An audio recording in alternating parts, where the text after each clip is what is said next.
Hey everybody out in YouTube land, my name is Mike and I love guitars. In today's video, I'm going to be telling you a tale of strap locks. We're going to talk about my experiences and my personal journey to find the perfect strap lock for my guitars. We'll talk about the good, the bad, and the ugly. The very, very ugly. Let's do this.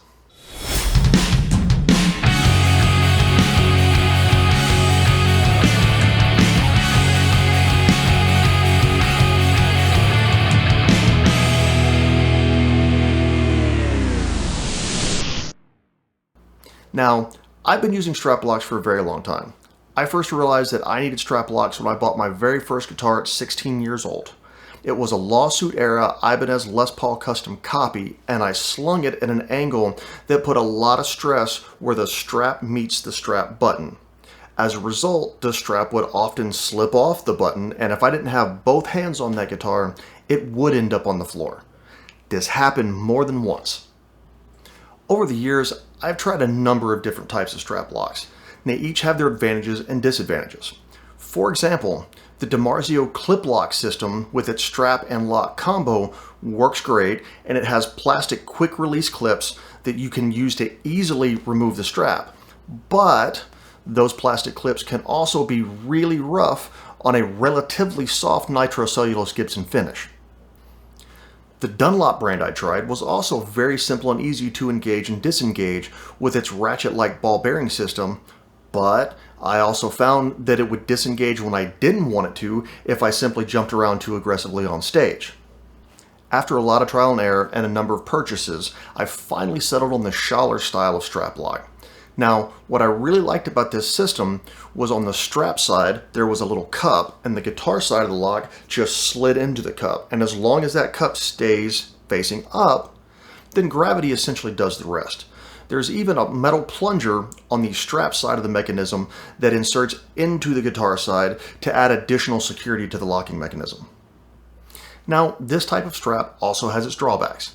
Primarily, the threaded shaft on the strap side of the lock was never quite long enough to accommodate the thick leather strap ends for the straps that I like to use. This could make it a real pain to get those threads started in tightening down the nut. However, this was a small price to pay because once the nut was finally tightened down, it wasn't going anywhere. Now, you may be wondering why I'm taking you on this trip down memory lane. Well, the point is this. Schaller has recently made some changes to its strap locks, and while there are some positive to those changes, there's also a real problem that we need to talk about. Now, it's been a number of years since I actually bought these Schaller branded locks. I usually just buy the Fender branded locks because they're the exact same style, but half the price.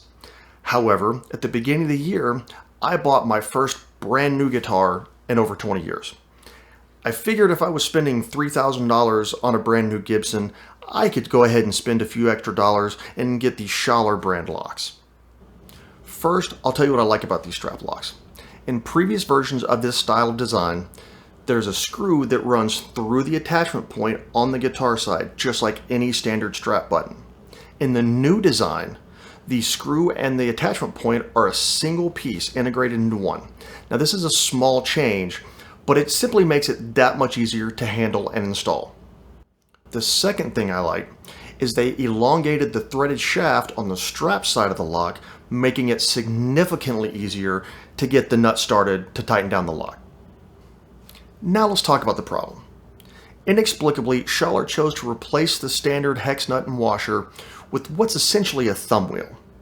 When they still use the traditional nut, I could simply grab a wrench, torque it down until it's completely secure, never to come off again. With this thumb wheel, I just never could get a good enough grip on it to tighten it down enough. Now, there is a 2mm hole milled through it, with the idea being that you can thread a small Allen wrench through and get additional torque, but I never could get an Allen wrench that was long enough and thick enough to really get a good grip on. Even Schaller's own installation video here on YouTube says you'll never need a wrench and your fingers will do just fine. With these lock wheels, you do no longer need a wrench, not to put them on and not to screw them tight. Your fingers will do just fine. And let me tell you, they are very wrong about that. I put their S-Locks on my brand new Les Paul, and I brought it to the practice room to show the guys so they could see and hear the new acts.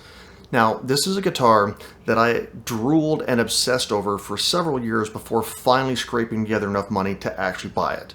To say that I was excited to show it off is a massive understatement. We started jamming, and after only about 15 minutes into the night, I did something I never do. I took both hands off of my guitar. I was trying to play a song from my phone through the PA for the guys to listen to, and I just wasn't thinking. In my defense, I've been using this style of strap lock for close to 15 years now and have never had a failure. My luck was about to run out. Within seconds of taking both hands off the guitar, it went crashing to the floor, headstock first. No one said a word because everyone in that room knew how easily Gibson headstocks are broken. I even had the guys send me photos recreating their initial reactions. With my stomach already in knots, I picked up the guitar and began assessing the damage. To my complete surprise, no broken headstock, no cracked neck, no major scratches, only 2 tiny dings and a broken volume knob, which was the only thing I could grab as it fell. The guitar managed to fall completely on its side, and this somehow protected the headstock from being broken. I even brought the guitar to my guitar tech to have him go over it with a fine-tooth comb, and he couldn't find a single thing wrong with it. This is the very definition of luck. Now, let's talk about exactly what went wrong. After getting over the initial shock of my brand new guitar crashing to the floor, and the additional shock of picking it up and finding nothing really wrong with it, I picked up the strap and I began putting the metaphorical pieces together. Essentially, since Schaller chose to replace the standard hex nut and washer with the thumb wheel, I was simply never able to get the thumb wheel tight enough to lock down the strap lock itself. Now remember, in Schaller's own instruction videos, they say your fingers will do just fine. Your fingers will do just fine. Your fingers will do just fine. Your fingers will do just fine. After only 15 minutes slung over my shoulder, the cut part of the lock managed to rotate 180 degrees and the open part now faced straight down, the exact wrong direction. The plunger we spoke of earlier was now the only part of the mechanism holding together. Now, this should have been enough to keep my guitar off the floor, right? Wrong. Whether it was the weight of the guitar or insufficient contact of the plunger itself, the lock failed and my guitar hit the floor.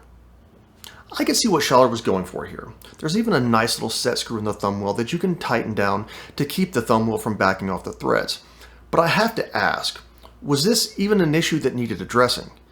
I've been using the old style for years and have never once had a nut come loose on me. Even if that was an issue, a single drop of blue thread locker would take care of that. Now, I even checked that set screw in the thumb wheel. It was still tight. It hadn't backed off at all. The thumb wheel was still in the exact same place. I simply was never able to get it tight enough to keep the entire lock from rotating 180 degrees into a compromised state. Needless to say, as soon as I got home, I ordered my old Fender standbys, and I've had no problems ever since. I simply want to share my story in the hopes that I can help prevent someone else from suffering a much worse fate than what befell me. Do you use strap locks? Should you? Do you have any horror stories of your guitar ending up on the floor with or without strap locks? If so, share your stories in the comments below and we'll talk about it. Thank you so much for watching. If you liked this video, please click the like button, consider subscribing, and share your comments below to please the ever-changing YouTube algorithms. And I'll see you all in the next video.